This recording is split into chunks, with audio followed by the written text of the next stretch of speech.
A record fine for Fiat Chrysler over mishandling safety recalls.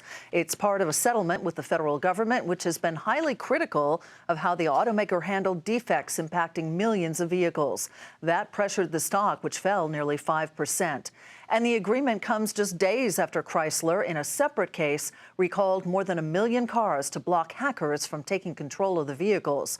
But will that recall impact sales? Phil LeBeau has the surprising answer. It's a whopper of a penalty for Fiat Chrysler. The automaker will pay $105 million to the federal government for mishandling recalls of more than 11 million vehicles, including $70 million in cash, $20 million to improve how it handles future recalls, and $15 million if there are future violations. An independent auditor will monitor how FCA handles safety issues over the next 3 years.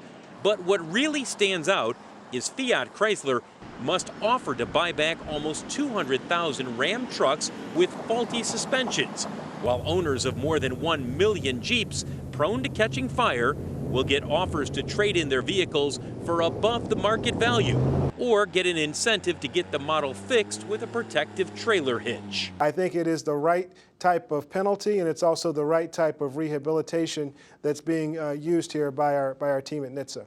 Fiat Chrysler is paying the price for years of fighting the federal government over whether or not to recall vehicles for a variety of issues.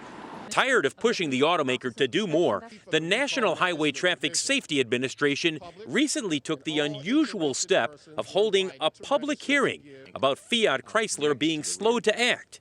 Within the last 2 weeks, Chrysler CEO Sergio Marchionne said it's time for the automaker to change its attitude. I fully acknowledge this. We're not perfect.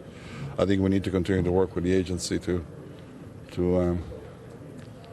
sort of put us on the right path. While Fiat Chrysler's quality is being slammed, buyers don't seem to care.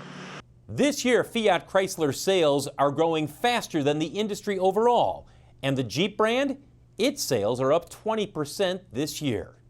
Phil LeBeau, Nightly Business Report, Chicago.